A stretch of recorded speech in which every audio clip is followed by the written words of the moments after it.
Good day. Today I am going to guide you through maximizing your business potential on CVQuest, how to further legitimize your business and get your job posts ranking higher. So the first thing we'll be going over are some of your company details, starting with your About Us. In this, make sure to include your company missions and values, your company culture to better showcase your company's personality, growth and development for candidates who wish to grow with you, and your vision for the future, your big picture, and what your company hopes to achieve. Doing this will ensure that you have an About Us that stands out and grabs the attention of potential candidates. Moving forward, let's dive into the company video.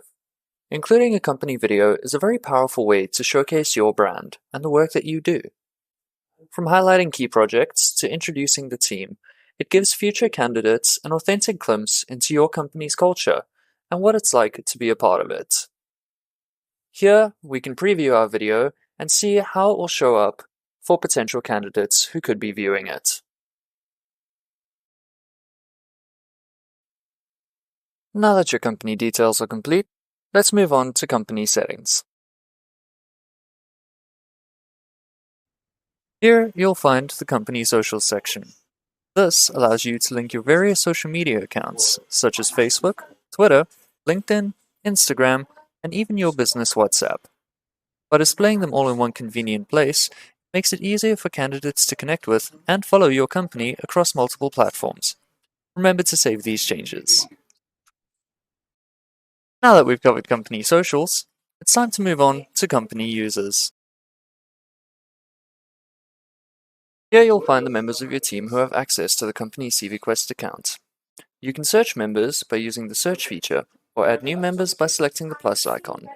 Here, you can change their profile image, enter their first name, surname, the login email that will be used, and their job title.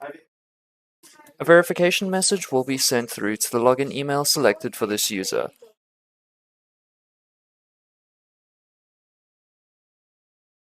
You can also select whether a user is allowed to log in by selecting the Login Allowed option off or on. Here's how the verification email will look. After the user selects Verify Email, they'll be taken to the next page. After the user selects Login, they'll be taken to a screen where they can fill in their details and create their own password.